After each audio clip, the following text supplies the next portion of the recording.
Hello everyone and welcome back to a new video. Today I'm sharing with you my thrifting stats for 2025 and I have quite a lot to get through, so I'm just gonna start talking. I made one of these videos at the end of 2024 as well, and in that video I had purchased 20 items over the year of 2024, and I know that I said that I felt like that was a lot of items to add into my wardrobe. For 2025, that number is about 80. And the reason I say that it's about 80 items, even though I have tracked everything that has entered my wardrobe, is because there was one thing that didn't show up. There was one thing I have been taken apart for parts, like to make into something else, hopefully. And so even though I have tracked 82 items, 2 should be scrapped because those were the 2 items I went to take apart and the one that didn't show up. But I also realized I had a scarf that I never tracked. So it's around 80. I think the accurate number would be 81, but we're going with about 80. The first item that entered my wardrobe this year is this dress. I mentioned it recently in my 2025 hero pieces video, and I really like this dress. Otherwise I would not have named it a hero piece, hopefully. I really like it. I feel very good in it. I really like the look of it and the feel of it, and it's just all very good. And I got that off of Vinted in, I believe, January. I didn't write down on my notes for this video what month I got it in, but I believe it was January. I have worn it a number of times, though I feel like I should have worn it more given how much I love it, but I'll put the number of wears on the screen for you right now. This item also ended up being really cheap for me. I paid 26.5 Swedish kronor, conversions as per usual on the screen for you right now, and that is because I had Vinted credits. So it should have cost me 141.5 Swedish kronor, but again, I had credit, so it was very cheap. My most recently added item is this pair of trousers. These are a green pair of linen trousers from United Colors of Benetton, but I got them secondhand. This is, after all, my thrifting stats of the year. I got these off of Vinted as well, and I did not have a lot of credits, so they cost me 248 Swedish kronor. These arrived in the middle of October, right as I was starting my 75 hard style challenge and its corresponding no buy, meaning that I haven't purchased anything for the duration of October nor November, December, but also that with it being October, these were not really fall winter appropriate pants. They are linen, they're quite a thin linen, and I wore them once. I love them. They are really comfortable. They are so nice to look at. They feel good, they look good. Lots of the same arguments as for the dress, but I haven't really been able to wear them this season, so I'm holding out hope for a spring and summer coming up where I'll wear them a lot. Out of the items I've gotten this year, I do also want to talk about my most and least worn, because I think that's interesting. Out of the items I got this year, my most worn item is this denim jacket. It's a white denim jacket I got off of Vinted in February, maybe early March. I got it right before we went to Japan, which we did over March and April. I wore it pretty much every single day, or even every single day of our trip in Japan, and I've tracked it 31 times in wearing. Interestingly enough, I have not worn it since. If you watched this video, which I put up recently, which was me trying Beep World's or Liz's outfit formulas with an 8-piece capsule wardrobe, I used this white jacket for that video, and I realized how much I don't like the jacket. It really served a good purpose in Japan, which is nice, but I don't like the jacket. It's too boxy, it's too loud, it's too big, and I just don't feel all that good in it. While it worked for the capsule I wore in Japan, and while it worked for the capsule I put together for that video, the outfit formulas video, I just don't think it's a very me jacket, which is interesting. And there are other jackets I'd much rather use. So we'll see if this jacket stays in my wardrobe, which is very sad. As for my least worn items of the items I've thrifted this year, I have something embarrassing to share with you. 28 of the items I've added into my wardrobe this year, I have only worn one time. That is about 35% of the items I added into my wardrobe this year that only got worn once this year. And granted, yes, I'm filming this on Boxing Day. It's the 26th today. I have 5 more days where I will be wearing clothes, but that's not going to skew these stats crazily. So I'm just going to say that 35%-ish was only worn once, and that is really bad. I do not like that. I want to wear my clothes more. I also, granted, had things in my wardrobe prior to these approximately 80 items that needed to get worn and that I wanted to wear, but I don't like that the amount of wears is so low. And I've mentioned in my 2026 goals video, I want to focus at least in part on cost per wear, and that is also applicable here. There were pieces among these least worn pieces that were more expensive and less expensive, and the cost per wear, I guess, should really focus on the more expensive pieces, but I also want to use what I have. I think it's unreasonable for me to wear something in my wardrobe one time in a year. Granted, not all these items have had the same chance of being worn, because if I got something in October or if I got something in January, I've had them for different lengths of time and I've had more or less chances to wear them. And again, those green linen trousers that I got in October, which wasn't a fall winter appropriate item, I guess that's excusable, but I have so many other pieces that were appropriate for multiple seasons, or all seasons, or at least an entire season for which I had it, and it still only got worn once, and I don't like that. Now let's move on to talking about cost. I've already touched on cost per wear a little bit, the fact that I'm going to look into that more in 2026, but I want to look at costs of items. In total this year, I spent 10,266, if we round it off a little bit, Swedish kronor on my thrifted items. And it was a little bit tricky for me to figure this out because I've tracked everything that I've spent. Like the dress that I spent 26.5 Swedish kronor on, I have tracked as 26.5, but I had credit for that. So if I had credit and if I paid for shipping, that is included in the price of the item, which I think was the easiest way for me to do this because I did pay for the shipping. But if I had credits, then I didn't pay that. This to me makes sense, but it makes it a little bit inaccurate because the credit wasn't money. It was definitely money, but it didn't come straight out of my wallet. It was something I made from selling something. It's a little bit confusing. However, on the other side of things, the thrifting I did in Japan in March and April, I just counted what I paid with or without tax, depending on if I got it tax free or not. But the money that left me was the money I paid in the moment. I did not include the flight tickets or the accommodation or any other things. So it's a little bit skewed, but also breaking my flight ticket down on the purchase, that would not make sense either. That would not make sense either. The average cost of an item was 125 Swedish kronor, which is higher than I would like for it to be, higher than I would have thought it was until I counted. And I really think that that was Japan and also Vinted that pulled that up a fair bit. When I go thrifting in person, that is usually cheaper. And again, then I don't include the price for charging the car and like those other costs, or if I take the train somewhere, I don't count my train fare. But usually when I thrift in person, that is a lot cheaper than when I thrift on Vinted or when I thrifted in Japan. My most expensive item then out of all of this is this pair of Lucy and Yak dungarees that I got at the beginning of the year. They cost me 656 Swedish kronor. I got them off of Vinted. Shipping was part of that price, and also Lucy and Yak tends to just be expensive. I got them at the beginning of the year and I wore them a bit in the spring and summer, and then I haven't reached for them. I don't know when the last time I wore them was. My body has also been changing this year. I don't know how they're gonna fit me the next time I put them on, which I really hope they do fit me because they were expensive and I do like them.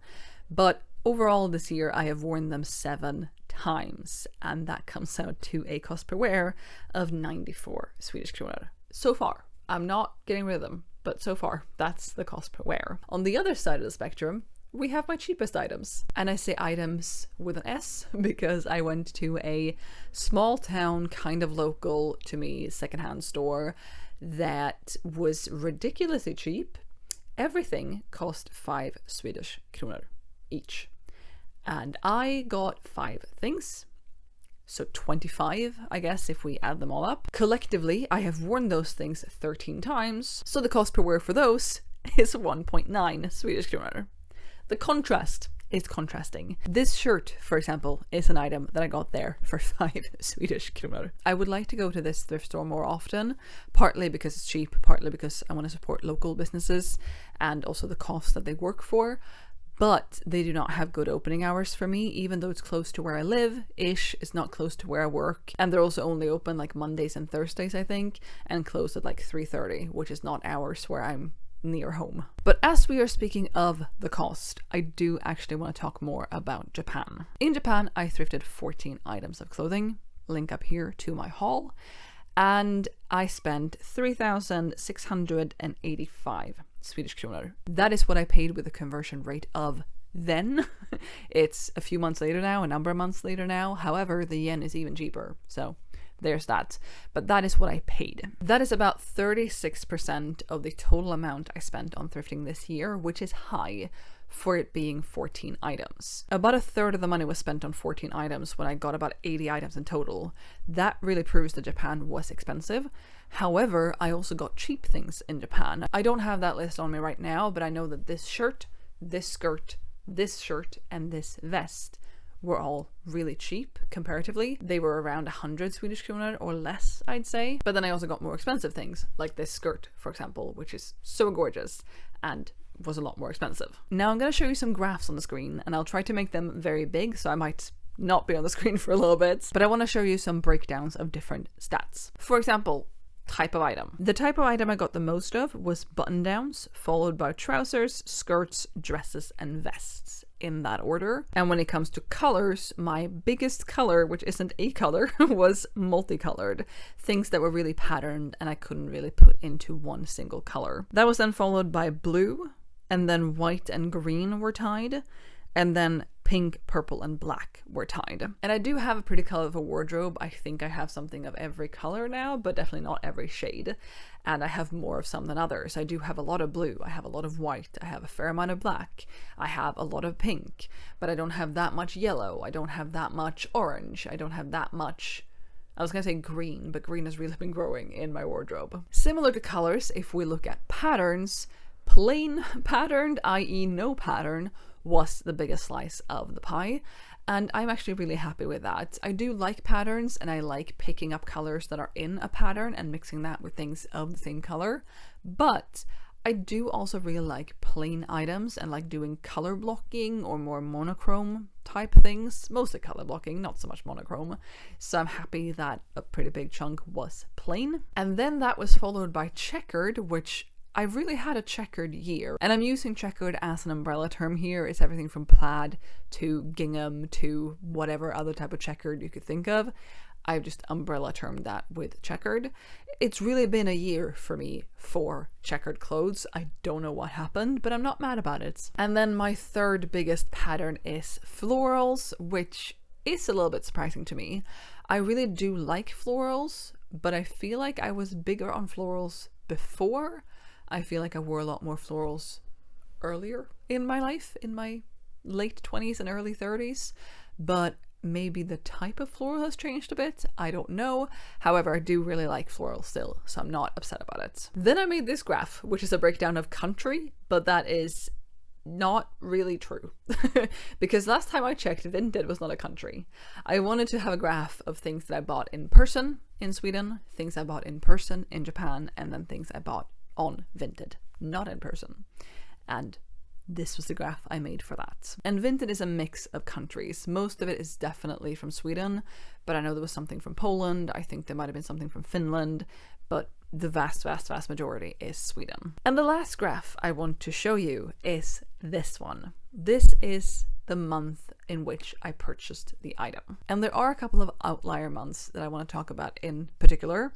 First up, we have July. July was when I had the bulk of my summer vacation, so I had a lot of free time on my hands, and I do really like thrifting, and I like doing that year round, but I like doing that when I have time off and I have the ability to go to places maybe I otherwise wouldn't. My husband and I also took a bit of a road trip and stopped at multiple thrift stores along the way, and I found some really good stuff. So it was a lot of thrifting in July. We also have March as a pretty big month on here, and that was when we were in Japan. We went to Japan on the, can't remember, like 9th maybe of March, and came home around the 9th of April.